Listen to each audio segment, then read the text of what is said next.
പിതാവിൻ്റെയും പുത്രൻ്റെയും പരിശുദ്ധാത്മാവിൻ്റെയും നാമത്തിൽ ആമേൻ. വിശുദ്ധ യോഹന്നാന്റെ സുവിശേഷം 14-ാം അധ്യായത്തിൽ ഈശോ, എൻ്റെ പിതാവിൻ്റെ ഭവനത്തിൽ അനേകം വാസസ്ഥലങ്ങളുണ്ട്, ആ പിതാവ് നമുക്കാരാണെന്ന് മഗ്ദലേന മറിയത്തോട് കർത്താവ് പറഞ്ഞു.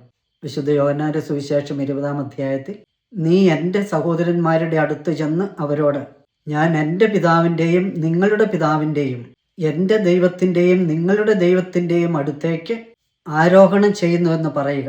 ഈശോയ്ക്കും എനിക്കും പിതാവായി ദൈവമായി ഒരുവൻ മാത്രം, സ്വർഗസ്ഥനായ പിതാവ്.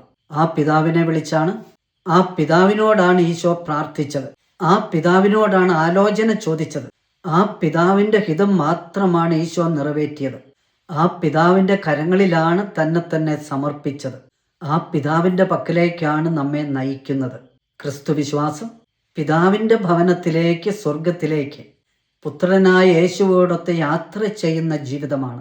പിതാവിൻ്റെ ഭവനത്തിൽ ഓരോരുത്തർക്കും പ്രത്യേക സ്ഥലമുണ്ടെന്ന് ഈശോ പറഞ്ഞു. കർത്താവ് എനിക്കായി ഒരുക്കുന്ന ആ പ്രത്യേക സ്ഥലം ഞാൻ സ്വന്തമാക്കണമെന്ന് അവിടുന്ന് ആഗ്രഹിക്കുന്നു. ഈശോ ഓരോരുത്തർക്കുമായി ഒരുക്കുന്ന സ്വർഗീയ ഇടങ്ങളിൽ സ്വർഗീയ ആനന്ദം, ദൈവിക ചൈതന്യം, കൃപകൾ, സ്വർഗീയ സൗരഭ്യം, പരിശുദ്ധി, ദൈവമഹത്വം നിറഞ്ഞു കവിയുന്നതിനാൽ കർത്താവ് ഓർമ്മിപ്പിക്കുന്നു, നിങ്ങളുടെ ഹൃദയം അസ്വസ്ഥമാകേണ്ട.